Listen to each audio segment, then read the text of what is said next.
Good morning మా. Praise the Lord. ఎలా ఉన్నారు? బాగున్నారా? మీరందరూ బాగుండాలని ప్రతినిత్యం మేము మీ కొరకు ప్రార్థన చేస్తూ ఉన్నాం. అన్ని విషయంలో నువ్వు దీవించబడాలని, అన్ని విషయంలో నువ్వు ఆశీర్వదించబడాలని, అన్ని విషయంలో దేవుని యొక్క సన్నిధిలో వర్ధిల్లేటట్లు మీరు ఉండాలని దేవుని యొక్క సన్నిధిలో ప్రార్థన చేస్తూ ఉన్నాం. అంతా కూడా బాగున్నారు కదా? దేవుడు ప్రతినిత్యం మనకు ఒక నూతనమైనటువంటి కృపను అనుగ్రహిస్తూ మనల్ని ముందుకి నడిపిస్తూ ఉన్నాడు. ఈరోజు దేవుని యొక్క మాట ఆదికాండము 15వ అధ్యాయము 1వ వచనము. భయపడకుము, నేను నీకు కేడము. ఈరోజు దేవుడు మనతో మాట్లాడుతున్న మాట ఆదికాండము 15వ అధ్యాయము 1వ వచనము. భయపడకుము, నేను నీకు కేడము.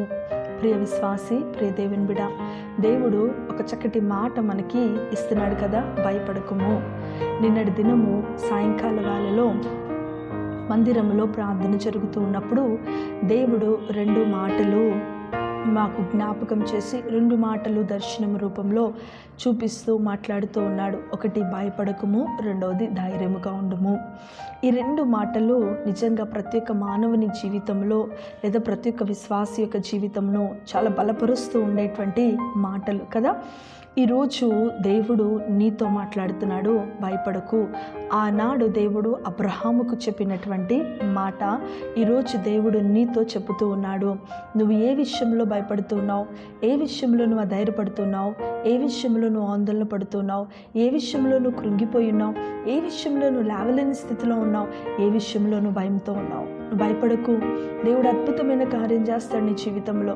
ఎందుకంటే ఆయన మన కేడమై ఉన్నాడు, ఆయన మన దుర్గమై ఉన్నాడు, ఆయన మన సహాయకుడై ఉన్నాడు, ఆయన మన నమ్మదగిన వాడై ఉన్నాడు. ఆయన మనల్ని సృష్టించాడు, మనల్ని కని ఉన్నాడు, మనల్ని నిర్మించిన వాడు మన దేవుడై ఉన్నాడు. నువ్వు భయపడకు. ఎందుకు భయపడుతున్నావు అని దేవుడు ఈరోజు మాట్లాడుతూ ఉన్నాడు. భయంలో ఉన్నావా? దిగులుతో ఉన్నావా? నా జీవితంలో ఏది జరగట్లేదు ప్రభా, నా పిల్లల జీవితంలో ఏది జరగట్లేదు ప్రభా, నా అప్పులుగానే ఉన్నాయి, నాకు ఇప్పుడు ధనము సహాయం కావాలి, నాకు అది ఎక్కడి నుండి వస్తుంది, ఎలా వస్తుంది ప్రభా, నేను ఇది తీర్చాలి, నేను ఎలా నా జీవితంలో నేను కార్యం చూడాలి అని నువ్వు ధైర్యమును కోల్పోయేటువంటి స్థితిలో నువ్వు ఉన్నావా? ఈరోజు దేవుడు అంటున్నాడు, భయపడకు, నేను నీ కేడమునై ఉన్నాను. ఆనాడు అబ్రహాము విషయంలో ఏది లేనప్పుడు దేవుని సన్నిధిలో నిరీక్షించాడు, నమ్మాడు, విశ్వసించాడు, దేవుని యొక్క కార్యం చూశాడు. దేవుడు ఒకటే మాట చెప్పాడు, నువ్వు లేను రాను, భయపడవాకు, నేను నిన్ను దీవిస్తానన్నాడు. ఆ మాట పట్టుకున్నాడు అబ్రహాము, వెళ్ళాడు, దేవుని సన్నిధిలో దీవించబడ్డాడు. ఈరోజు నీవు ఆ కృప, ఆ సన్నిధిలో నువ్వు దీవించబడేటట్లు దేవుడు నిన్ను చేయబోతున్నాడు. బలము తెచ్చుకో, బలముగా ఉండు, ధైర్యంగా ఉండు, ధైర్యాన్ని కోల్పోబాకు. దేవుడు కార్యము, సన్నిధి ఆయన నీ జీవితంలో చేసి నిన్ను బలపరచబోతూ ఉన్నాడు. నీ భయాలన్నీ పక్కన పెట్టి దేవుడు అద్భుతమైన కార్యం చేస్తాడు నా జీవితంలో, దేవుడు అద్భుతమైన మహిమ చేస్తాడు నా జీవితంలో. నువ్వు నమ్ము, విశ్వసించు, ప్రార్థించే. నీ యొక్క ప్రతి పరిస్థితిని దేవుడు మార్చివేయగల సామర్థ్యం కలిగిన వాడు మన దేవుడై ఉన్నాడు. నాలో ఉన్నవాడు లోకంలో ఉన్నవాడి కంటే గొప్పవాడు కదా. నీలో ఉన్నది ఎవరు? రోషం కలిగిన దేవుడు. నీలో ఉన్నది ఎవరు? జీవం కలిగిన దేవుడు. నీలో ఉన్నది ఎవరు? బలపరిచేటువంటి బలమైనటువంటి దేవుడు మనలో ఉన్నాడు. లోకంలో ఉన్న అపవాదికి ఎందుకు భయపడుతున్నావు? లోకంలో ఉన్న సమస్యకి ఎందుకు భయపడుతున్నావు? లోకంలో ఉన్న కష్టానికి ఎందుకు భయపడుతున్నావు? లోకంలో ఉన్న కన్నీరుకి ఎందుకు భయపడుతున్నావు?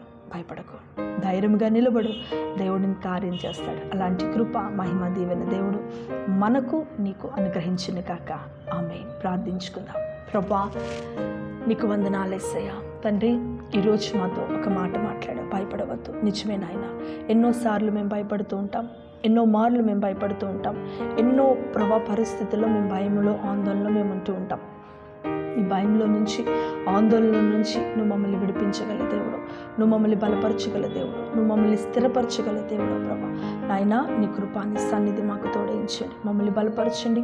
నీ ఉన్నతమైన కృపాని సన్నిధి ప్రభా మా అందరికీ తోడుగా ఉంచండి. నీ బిడ్డలు ఏ విషయంలో భయపడుతున్నారో, నీ బిడ్డలు ఏ విషయంలో ఆందోళన పడుతున్నారో ఆ భయంను తీసివేసి ధైర్యమును వారి జీవితంలో దయచేసి ప్రభా, వారి ప్రతి పరిస్థితిని, వారి ప్రతి అంశమును నీవే నెరవేర్పు చేసి దీవించి నడిపించమని మా ప్రభువును ప్రియరక్షకుడనైనా యేసుక్రీస్తు పరిశుద్ధ నామమున ఈ ప్రార్థనని బిడ్డల చేతులకు అప్పగిస్తున్నాను తండ్రి. ఆమేన్.